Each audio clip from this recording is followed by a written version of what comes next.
बंगाल की राजनीति और सीमा सुरक्षा के बीच एक बड़ा और सख्त फैसला सामने आया है। राज्य में अवैध घुसपैठ को लेकर चल रही बहस अब जमीन पर कार्रवाई में बदलती दिख रही है। इसी कड़ी में शुभेंदु अधिकारी ने एक ऐसा कदम उठाया है जिसने पूरे राज्य की राजनीति और सीमा प्रबंधन को चर्चा में ला दिया है। संदेश साफ है कि अब सीमा पर सुरक्षा को लेकर किसी भी तरह की ढिलाई नहीं चलेगी। शुभेंदु अधिकारी ने अवैध घुसपैठियों पर सख्त रुख अपनाते हुए सीमा सुरक्षा बल को बड़ी जिम्मेदारी और सहयोग देने का ऐलान किया है। उन्होंने कहा कि भारत बांग्लादेश अंतर्राष्ट्रीय सीमा पर सुरक्षा व्यवस्था को मजबूत करने के लिए राज्य सरकार पूरा सहयोग देगी। इसी दिशा में 27 किलोमीटर लंबी जमीन बीएसएफ को सौंपने की प्रक्रिया शुरू कर दी गई है, जहां बाड़ लगाने और सुरक्षा इंफ्रास्ट्रक्चर को मजबूत किया जाएगा। ये फैसला ऐसे समय में आया है जब सीमा पर घुसपैठ और सुरक्षा व्यवस्था को लेकर लगातार सवाल उठते रहे हैं। अधिकारी ने कहा कि ये सिर्फ शुरुआत है और आने वाले समय में जहां भी जरूरत होगी वहां जमीन दी जाएगी ताकि सीमा को पूरी तरह सुरक्षित बनाया जा सके। उनका कहना है कि ये कदम राज्य की सुरक्षा नीति को मजबूत करने की दिशा में एक बड़ा बदलाव है।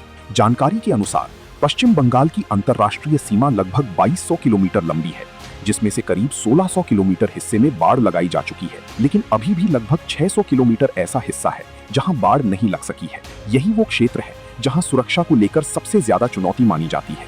इसी को ध्यान में रखते हुए बीएसएफ को और अधिक जमीन देने की योजना पर काम किया जा रहा है।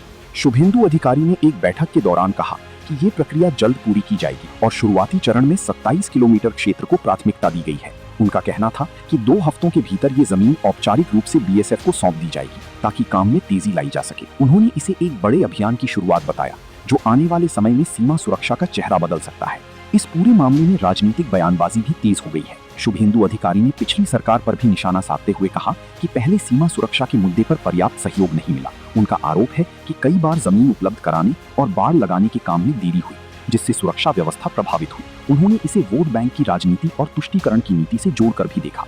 इसके साथ ही उन्होंने ये भी कहा कि अब राज्य में सीमा सुरक्षा को लेकर प्रशासन, पुलिस और बीएसएफ के बीच तालमेल को फिर से मजबूत किया जा रहा है। पिछले कुछ समय से जो समन्वय कमजोर पड़ा था उसे दोबारा सक्रिय किया जा रहा है। जिला स्तर पर नियमित बैठकें शुरू करने की बात भी कही गई है ताकि हर स्तर पर निगरानी और सहयोग बेहतर हो सके।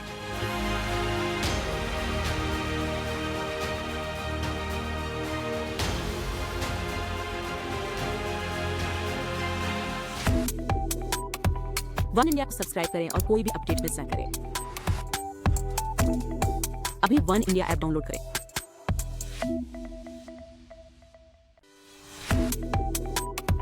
वन इंडिया को सब्सक्राइब करें और कोई भी अपडेट मिस न करें।